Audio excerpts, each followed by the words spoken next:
you're the hacker, you would want to delete timestamp.exe. So when someone does this, they'd modify it, they'd create it, sort it by that, you don't see any malware, right? And FSGNA basically shows up with all the other files. It's lost in the system 30 files. So now to infect FSGNA and to WinLogon process, we actually need to change a registry key. And the registry key that you need to change is you go to HK Local Machines, Software, Microsoft, and it's a lot of people would think it's Windows, but it's actually Windows NT. So you go to Windows NT, current version, and find WinLogon folder. And basically, all you need to do is add a string value, and you call it GINA DLL. And when you add GINA DLL, you also have to give a path. So I do a lot of typos, so I'm actually gonna make sure that I just copy and paste. All right, so what we're doing is we're saying, okay, add another registry entry. So when winlogon.exe loads with the operating system, it's going to load MSGNA, but it's also going to load FSGNA. And FSGNA is going to be the malware that is actually going to take the data. So now that it's here, I'm going to reboot the computer. And we are going to log on to the system to see if it actually works.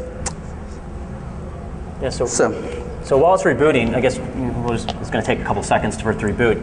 It really sort of raised the question about sort of third parties, right? We see a lot of environments, especially organizations who don't have the ability to manage their own systems, putting a lot of trust in third parties. And we see a lot of those third parties letting people sort of astray. I mean, they say that they're supporting the systems correctly. They say they're securing the systems, but they're actually not. And so when we see these environments, really the organization was compromised because a third party left their perimeter really laxed.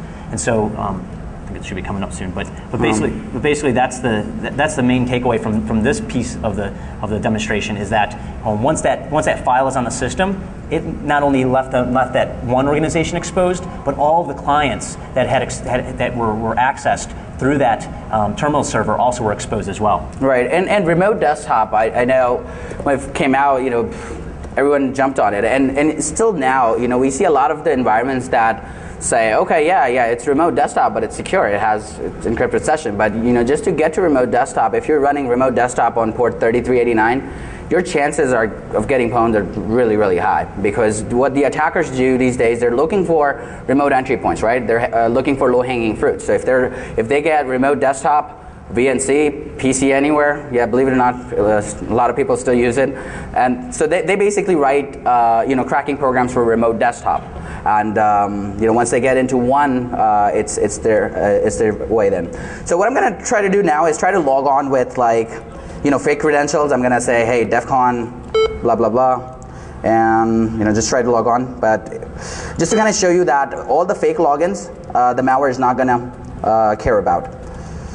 So we log in with the correct credentials, and when we go to Windows System 32 folder, what I'm going to show you is that there's going to be a file, and the file is going to be just plain text file, and we'll see how clearly we can see the username and passwords.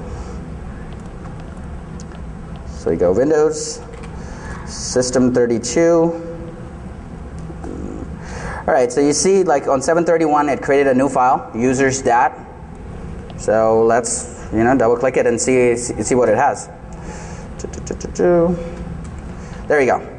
So all it has is my machine name, then it has TW, that was the username, and the password. So basically, you saw me writing DEFCON and all those other fake ones. It only captured the one that it needed to, and that was the legit one. So with that, we're going to go to the next demo. It's called CTA. Actually, Nick's going to talk about it. Okay, so in the interest of time, I'm just going to go over this very quickly. But basically, this environment was a international VoIP provider. So they had a lot of customers. They had two different methods of sort of taking data into their environment. One was via kiosks, where people were buying sort of these prepaid cards, and another method was on a website. And so basically, in their hosting center, they had a server that was processing all of this data. Now one thing to note about this data center, when we went to do our investigation, we actually walked up, and out came about 20 cats. out of the data center, because it was really it was at a barn in the middle of nowhere. Is where this hosting provider was, and so we were sort of confused why all these cats were living there and living around these servers. But then actually just last week I was watching television with my son, and out came a commercial. It was Cats versus Dogs 3D, and I sort of had this revelation. I was like, that's what was going on. The cats were running the ISP. And so we'll jump in to the payment switch demo of the Clandestine Transit Authority. All right, so are we ready for demo number 3? All right, you're kicking it. All right, so, hey, we got a background change. Awesome. So notice how we have this cool backgrounds for every little malware. Cool stuff. Okay, so we will go. This time it's perfect. So I'm going to go to the directory that has pieces of malware. I know we are running short time. Actually, malware freak show, sniffer. Okay, so you see hider.sys. Now, if you learn from the past, hider.sys is a rootkit. System32 DLL that has the configuration settings. Win32 is one of the special programs that you'll see. WinSurf32 is actually the controller. So what I'm going to do is I'm going to actually show you the settings of this malware. And this is, again, pretty System32 here. So as you can see, the settings are such that the log would be in Windows directory, system40.log. Here's a command line for a malware, win32.exe with these options. Now, with looking at just these commands, can you guess which tool it is? All right, it's basically ngrep. So they've changed the name for ngrep, and they're running. It's basically a sniffer malware, right? So it's going to sniff the internal network for confidential data. Now this password, don't know yet, but hostname hacksters. We had to change a little just for this demo. But hacksters.spider.com. There it has a username and password, and off you go. So let me clear the screen and actually run the malware. So nothing happened. The malware runs pretty silently. What I want to show you here is that if you check the task manager, you're actually not going to see it. And last year, I know someone asked me the question, if you don't see it in task manager, would you see it in sysinternal's process explorer? The answer is no. This piece of malware, you won't even see it, because what all this malware is doing is loading the rootkit and actually starting it right. So I'm actually going to show you the file that it is supposed to store data in. And here you go, system40.log file. Right now, again, there's no data because we haven't done any network transactions of cardholder data. So I am going to go to my fake point of sale application and communicate on port 5500. So I'm going to go to this payments folder. It's going to ask me, what's your username and password? There, I'm a legit user. So I'm going to just browse to certain checks, temporary checks, and let's basically see what's out here. So Dark Tangent, he's got his card stolen again. This poor guy, Colin Shepard, he's got his card stolen. And this guy doesn't need cards because he has a lot of cash. And yeah, so again, these attackers are freaking killing it, right? So we go to this file. And as you see, our file is updated.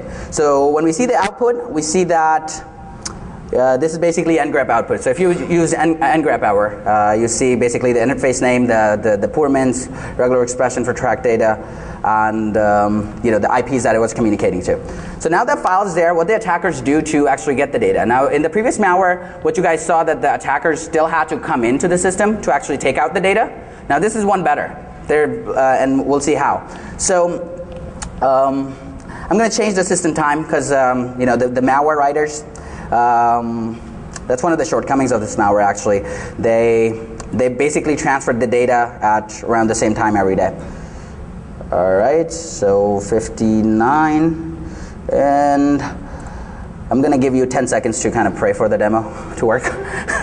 So this is our FTP root directory. This is where the malware should dump data.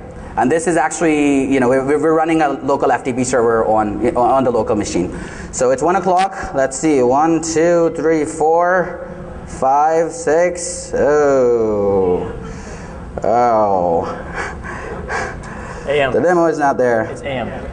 Oh, it's AM. Okay. good call. All right, so we're gonna change it to, you're getting 2 Twitter mentions. Okay, perfect.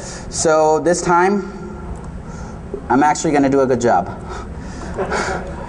So hit apply, and let's see. Now we got 3 more seconds to pray. 1, uh-oh. Keep praying, keep praying. All right, we got it. Okay. Now there's this one last feature that I want to show you. Now if I try to extract these files, so this is what the attackers get, right? So I try to extract it here. Oh, there's a password. Now remember we had this one config file a long time ago? Strings, .exe, and I'm gonna just, there we go. So we had this weird looking password. It looks like someone from UK, but we're Piccadilly, and we try this, and boom, it works. And this is basically the same file, the system40 file that we had over there. So that's about it for the sniffer malware. Now the last piece of malware is the most awesome, so you better stick around for that. And Nick's going to tell you about the background, but that is going to be super. It's called Dwight's duper. So, all right. Okay, so we have a couple of minutes. I think we have like 6 minutes, so we're going to go through this. So basically, to really set this up, this is a client-side PDF attack. Now, the difference between this environment and the previous 3 environments, the security posture in the previous three environments was basically horrible. This environment is a U.S. defense contractor. They had a very high level of security. They had nothing allowed inbound. The only thing that was allowed outbound was port 80 and 443, and everybody had email access. And so to really set this up, the employees at this organization received an email that had an attachment, and everything else sort of went from there. Now, we couldn't really use U.S. defense contractors' details and things like that in this demonstration, so we chose a different company. So let's go to the demo now. All right. Last one. Are we ready for demo number 4? All right. So, okay. So basically, yeah, so we couldn't choose a defense contractor, so this is the company that we chose. And again, so this is basically Jim Halpert's desktop, right? So who likes Dwight? All right. You guys are going to love it then. All right, so this is basically Jim's mailbox, and basically, he's got emails from his company mates, right? So first emails from Michael, Scott, he finally got the lost ending. Then we've got a weird one here from Kelly Kapoor, and that's 194 KB. And that says, continuing from lunch conversation. All right, so let's see what it's about. Oh, that's the pages full of rants again, all right? And this last one, and a lot of us get these announcements, right? HR announcements, and we, without thinking twice about it, we just, click on. And this looks pretty real. It has a disclaimer. It says that it's going to be released at 9 o'clock. So, before running this PDF file, I'm actually going to show you the temp folder that it actually has. So if you go to this temp folder, what you're going to see, what actually happens behind the scenes when we run this PDF file. So here we go. It's an announcement. Jim Halpert opens up his PDF. The PDF closes for a second, and it opens up again. And now the file name is changed. And as you can see, Dwight Schrute has finally been awarded the official position of Assistant Regional Manager. But Jim has been pawned, right? So as you can see, there's a folder called Goldmine, and there's a RAR file. RAR files are usually sent out. So let's see what's in the Goldmine folder. Bank account details, bank statements, client lists and commissions. Oh, if Dwight's looking at it, Dwight prank logs. And with that, it's got Firefox passwords, IE passwords, and just about everything else. And guess where it comes from? It's basically what the attack is doing. It's basically taking all the files from the My Documents folder. It's RARing the folder into Goldmine and sending it out. And this is basically, the FTP server again. This is where it sends out. And again, there is a password on the FTP server, and so Dwight gets his data, and he basically has all of Jim's information. So guess who's going to win the sales prize this year? Dwight Schrute. All right, and that's about it for our demo. This was our 4th demo, and thankfully all of them worked.